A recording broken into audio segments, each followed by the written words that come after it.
Blog Talk Radio. Welcome to Women Who Rock with Success, a digital media source for professional and entrepreneurial women. Did you know that we can be found on Google Play, Roku TV, Amazon Fire TV, Sam's Broadcasting, AutoCast, and more? Women Who Rock with Success airs live each Tuesday at 9 a.m. Central Time, followed by our latest brand, Women Who Rock Investigates.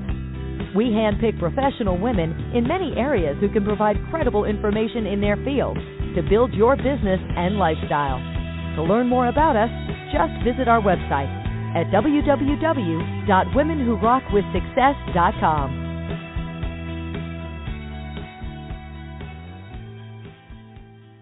And good morning, and welcome to Women Who Rock with Success. We thank you so much for tuning and joining in with us. Of course, we want to be mindful for those that are going through some catastrophic issues in the state of Florida, where they have went through a lot of issues with a lot of deaths, and of course, we are praying for them. In regards to the families that have lost these loved ones in that area. So keep that in mind, even though we do celebrate and we impact and empower and rejuvenate women. Of course, we want to take the opportunity to reflect on some things that are going on that is very, very pertinent among us and around us. So I just wanted to bring that up today, and for us to keep our prayers for the family for the state of Florida that was affected by the catastrophic tower falling, and then they had to demolish also the towers as well. So we want to keep them up in our prayers. So today we have for our first guest, she's a former Miss Tampa 2006, and we want to welcome her to our show today, and it's none other than Miss Allison Walsh. So good morning. Good morning. How are you? I am doing great, and thank you so much for joining us and being our guest on today. So we want to get right into the meat and potatoes of who you are and what are the causes and effects that you create for women and for your audience. So tell us a little bit about you from, from middle ways up as to Tampa, Miss Tampa, and then also as to what you do as of today. Absolutely. So, thank you so much for having me on the show. And I feel so fortunate to have been in the positions that I've been in over the course of my life and career. But, it all really started when I was 18 years old. I had actually gone through a really significant eating disorder when I was in high school and had this passion within me to help others.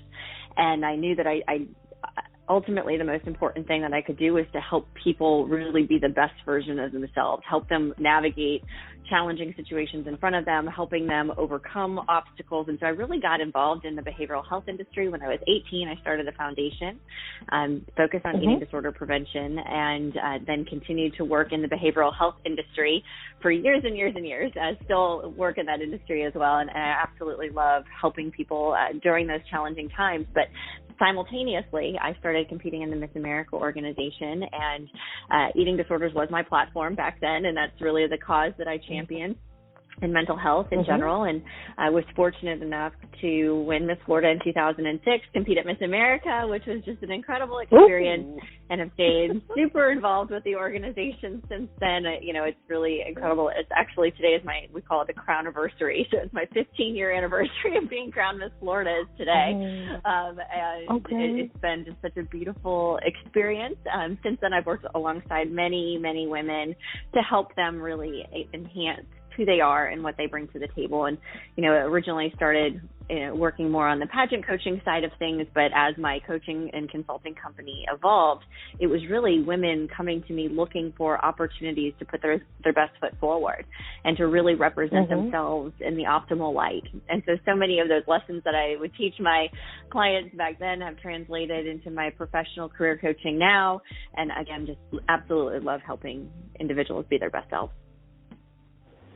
Absolutely, because even with, some women suffer, they have suffered in the past, and they continue to suffer with anorexia and bulimia. And so I think that's very a critique cause that you have, because sometimes we don't hear about these types of issues until someone has to post it on Facebook, and it has to be a huge Instagram influencer. But for it to be able to have that type of cause, and in being a former Miss America, sometimes the former Miss Americas, they're some of them are policy and government, some of them may be in reform or what have you. But this is very, very interesting that you chose this type of cause for women, and I'm assuming for men too, if they perhaps maybe need the assistance. That's great.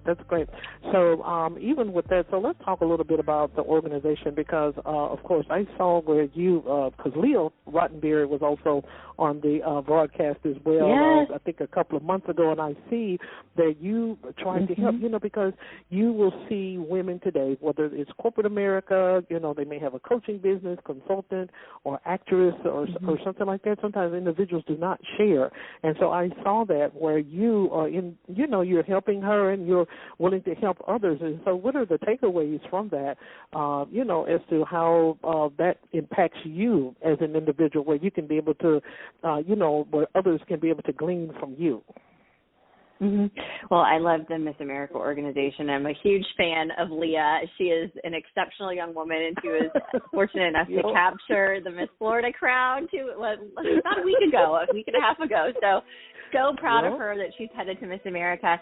But, going back to what I had mentioned about, when you can pinpoint the moment that your entire life changes, for me, it's really easy. 15 years ago today, I was crowned Miss Florida and had the most incredible experience during that year of service. And it opened my eyes to all of the possibilities for my future.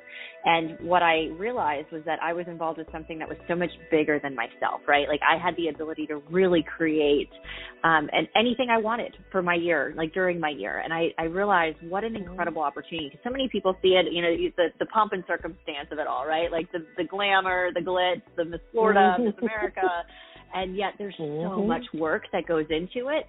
And why I loved competing, I competed 4 times before I won. What I loved is that every year that I competed, I got better and better and better and better. And yes, it was wonderful that I became Miss Florida, but who I became in the process of that is what set me up to be successful today.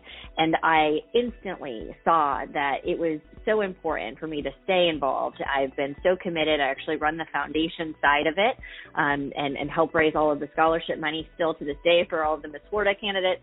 I've been involved with the organization in so many different capacities, and I have the honor of helping the young women who win get ready for Miss America and Miss America's Outstanding Teen, which has just been so great, and love being a part of their journeys as well. And at the end of the day, there are so many incredible young women that sign up for the opportunity to be involved, and I am cheering so loudly for them, because when you put yourself out there and you're willing to try something new, or you're willing to really level up whatever it is that you're working on, and an opportunity such as competing for Miss Florida, it really does change and shape you in the best possible way. And so, that's, I think, the biggest thing is that you become the best version of yourself in this process, and you consistently look for new opportunities to learn and grow. Absolutely. I think that is so very important. We have another guest that's coming up, and she has been in competition as Miss America, and I think that she has went around a few circles and what have you. And so that's one of the reasons why we open up our platform to basically all women, especially around this time. It seems like a lot of people are coming wanting to be on the show that are Miss America, Miss Florida, Miss this, Miss that, and that's great. But one thing that I do before we even get into the interview, with her next week, is that she continues to become a competitor. Regardless if she did not win, 2009, 2010, she's still pursuing. And so that's what kind of made me think about you, is because you was 2006 and it's 2021, and you're still helping other women to be able to groom them. And I think that is very, that was so beautiful. I like that. I really do. I really like that. Thank you. So I do. I like that, because it's difficult to find women who will help others to be able to climb the ladder. You have already been or stepped on this milestone, and what have you, and other women are trying to perhaps maybe even be like you, Let's say that. They're trying to be like you. And so here you are, you're helping them to be able to pursue their passion, and what have you. And at first, to be honest, Allison, when I first started looking at them the TLC program with the little children with the TR, I'm like, that's too young for that. But then I thought about it. I'm like, they have to have a starting point. They have to have a starting point somewhere, and then they'll perhaps maybe graduate to something even more greater and things. So I just, applaud you in regards to that. So we want to be able to talk without revealing all of the meat and potatoes. I tell the women when they come onto the show, you can share some things, but you don't share all of your meat and potatoes, unless some of the audience want to be able to connect with you after the show. So we want to talk to you a little bit about your podcast, as to some of the takeaways that you want your guest or your audience to be able to learn about as to why you developed the podcast for your clients. Sure. And, I think piggybacking on all of the mentorship that I've done with young women in the Miss America system, as I've evolved, right, I've been able to also help other women that aren't necessarily in that system.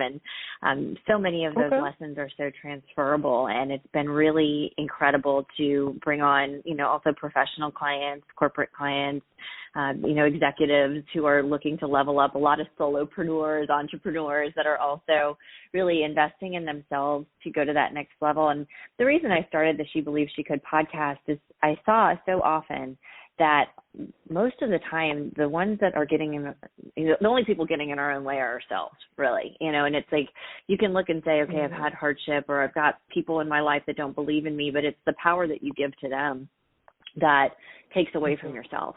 And so the whole premise behind the podcast was really to tell stories, share wisdom, share insight, share helpful tips so that people can take those and apply those to their own lives. And, even if you get one or two pieces of advice, I always look for like the golden nuggets in each episode, right, where you can take something away and you can apply it with the mentality of that, we don't have to be perfect. We need to just make progress and committing to whatever the goals are that we have for ourselves and doing something each and every day to get there. I think one of the things that I see so many women do is that, they'll start January 1 and they'll think about the big goals that they have for the year. And instead of looking at it from a year perspective, I really try to focus with my clients on 90-day sprints. 90-day sprints allow you to stay nimble enough to test what's working, to realize what's not, to be able to pivot, to be able to, swap out things that don't make sense, rather than saying, that one or two big goals that I had for this year just didn't happen, so this year wasn't as successful, right? Like doing it in 90-day sprints and breaking it down allows you to compound your progress, right? And I always say consistency compounds. The more that you stay committed to you and going after that next goal and actually doing something each and every day, you're going to turn back time, you're going to look back and say, those 3 months were going to pass anyways, and look what I did during this time, and really breaking it down into those micro steps, right? So, and I think that's one of these things that I really stress with my clients. We do SMART goals every quarter. I have a spreadsheet.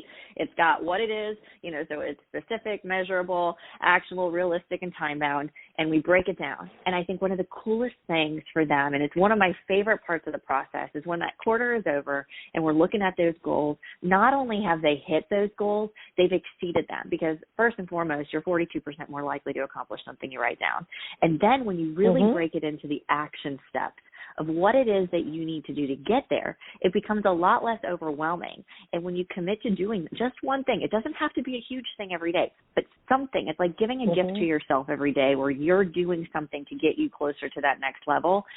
You become so fixated on all the positive and the momentum, right? And when you have momentum plus action, you get results.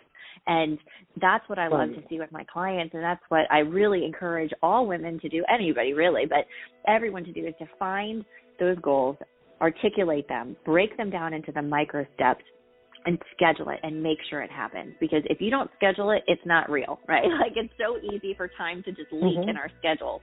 But if you have it on there and you commit to that time that you're dedicating to yourself, each and every day and don't cancel on yourself. I think especially women, we're so easy to be like, oh, well, I'll just wait till tomorrow. I've got to go do something for somebody else.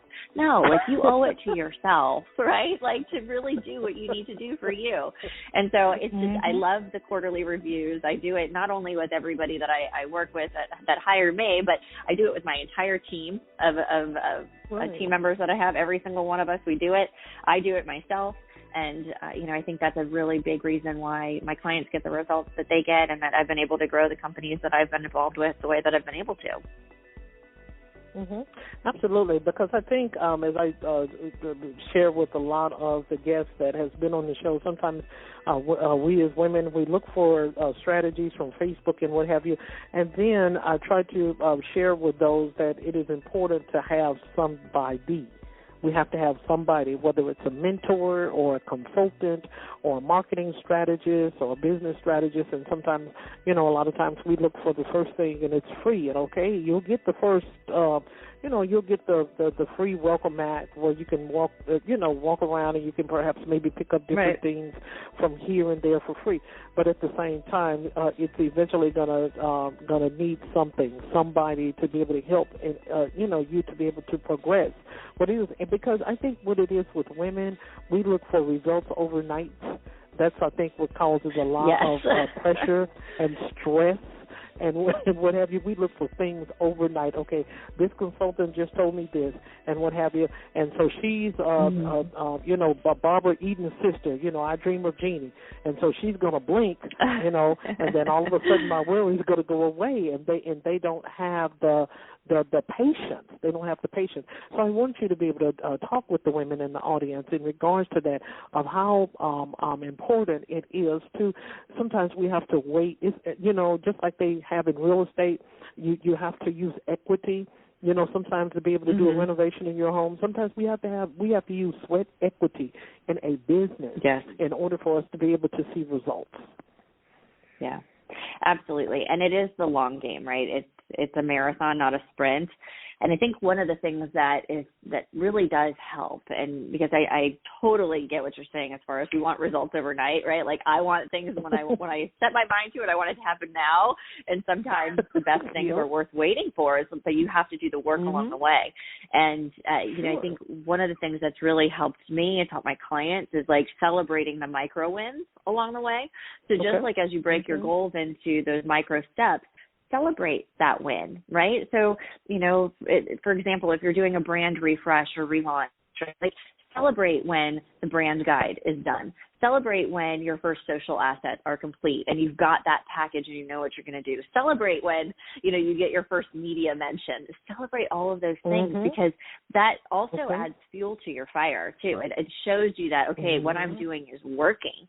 And when you continue to do that, that momentum does build.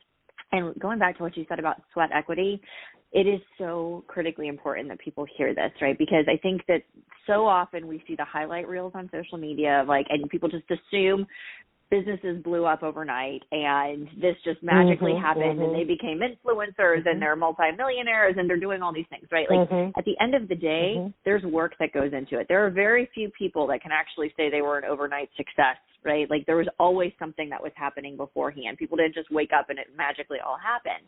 And it's really easy for us when we start to get discouraged to create a narrative, and a false narrative really, that is not a real depiction of what somebody's success story looks like. And so often now too, I mean, you look at some folks, like especially if you're in an industry where you have like some really amazing, super successful people that you're looking at, they probably have a team of people that are helping them continue to scale the way that they're doing. And so I always look at it and I encourage, right? So I think the other thing that women do, I've noticed this a lot, is that we think we can take it on all ourselves. One of the biggest lessons that I learned in growing the companies that I've grown in the way that I've done it is that I hindered my own success by not asking for help earlier on. I thought, you know what, I'm a smart person. I can learn how to do this myself.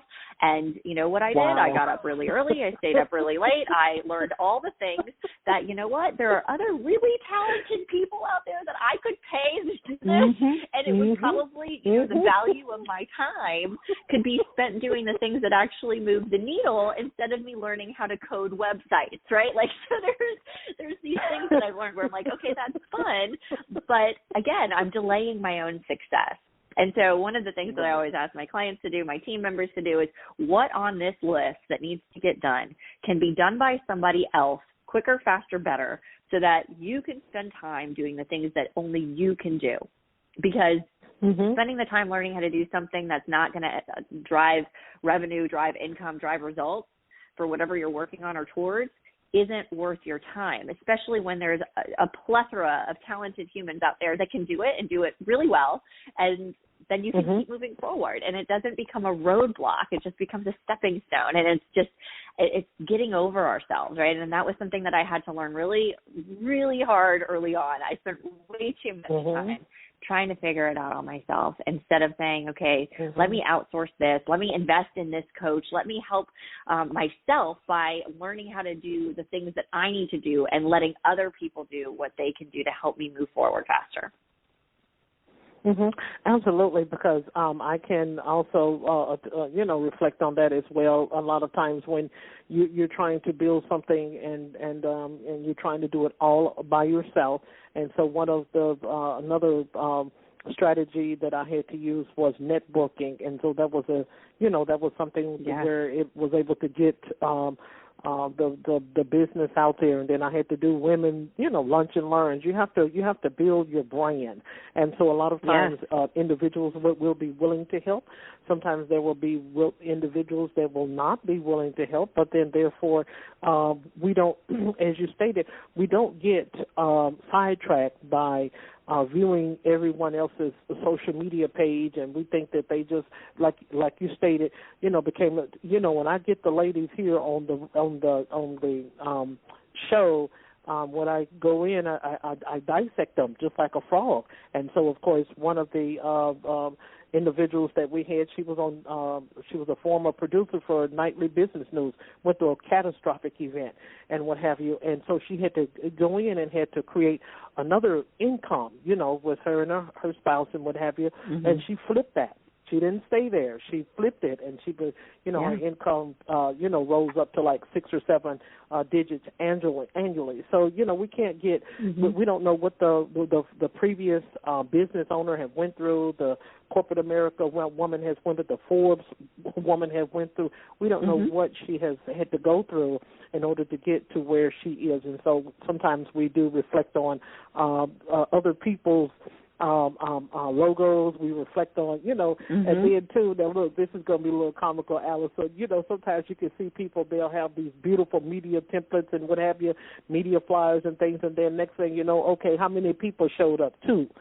Sometimes we get caught up on the beauty of things on the outside, but we have to learn the person as a value and have to get a full understanding as to what they do and why they do it. So I just wanted to, share that real quick. And so with a couple of more questions that I have, of course, and the next one is, after Ms. Tampa, okay, and of course we know that you're, still have the health the organization that you work with individuals to try to help them. So what would be one of the long-term goals that you would like to see your organization do for those that have challenges in their health, whether it's eating too much or eating too less? Absolutely. So the work that I've been able to do at Advanced Recovery Systems, putting on another hat or a crown, if you want to say, I have been a part of this team since the very beginning. So I was actually the second person hired in our company 8 years ago and have grown. We're almost 1,000 team members strong. We save thousands of lives every single year. It's been so rewarding to be able to help people at some of their darkest times and their family members. It's not just restoring that individual's health, health. It's also repairing families along the way. And so that's been such a beautiful thing, working in the addiction space, eating disorders, mental health. I ran my foundation for 18 years. I loved it. One of the things that we were able to do during the pandemic was really shift our focus to making sure that we could serve everyone that needed us via telemedicine and telehealth. And so we got to work, of course, pivoting our services to be able to provide clinical care that way. But we realized that there was an opportunity to create an app that could really make a difference in the lives using it. And so we actually launch our app next week. It's called Nobu, and it is the best of the best as far as I'm concerned. It's like our little baby right now, but we really looked at all of the different platforms that were out there. We looked at, what can people access easily on their phones? How could we create literally one platform that encompassed all of the necessary elements to help people make change in their lives every single day, regardless of the severity of their issues, right? This could be for mental wellness. This could be an entry point into telehealth. This could be just needing some stress relief during your day. So it really is an incredible platform. So that's our next big thing, right? Like our goal. We've been working on Nobu for over a year now. So we're really excited about that. And I'm really thrilled to have the opportunity to continue to grow advanced recovery systems. We've got a couple other programs that are under construction right now. We've already expanded into 6 states and 9 locations, and now with the launch of Nobu, hopefully that will help us accelerate our reach even more. So that's been a beautiful journey, and I love helping people, right? That's so much at my core, and so I look forward to continuing to give back. I sit on a lot of nonprofit boards as well. I work closely with the Alliance for Eating Disorders Awareness. I work closely with Project Opioid, and I really love making change happen in communities. And so very much looking forward to that side of it as well. Absolutely, absolutely. Allison, we have had a wonderful time with you today on the show. You have given us so much of you as much as you give back to others, and we really appreciate you taking the time and the effort to be our guest on the show today. Now is the time if you would like to share with the audience how they can be able to connect with you, where they can be able to find you on any social media platforms, where they can follow your initiative, any books that you have published. You can be able to share that at this time with the audience. Absolutely. Well, thank you so much for that. You can find pretty much everything that I have to offer on AllisonWalshConsulting.com. I also show up daily on Instagram at Allison Walsh Consulting. If you're interested in the app that I just mentioned, you can go to nobu.ai and find out more, and then it'll be available in the App Store next week to download. You can subscribe to the She Believes She Could podcast. I actually launched another podcast this week called Dear Mind, You Matter. So I'd love for you to follow us along, listen to our guests, and if there's anything I can do to support you in any way, shape, or form, don't hesitate to reach out. I'm always in the DMs on Instagram. Okay, great. Entrepreneurs and business owners, you have learned a lot from a former Miss Tampa 2006, Allison Walsh. Of course, for those that struggle with bulimia and anorexia, of course, this is something that can be able to help to guide you in many, many ways down through the future. You can be able to follow her organization and other initiatives that she has for the public. So thank you once again, Allison, for being our guest on the show today. And audience, everybody have a great afternoon. Thanks.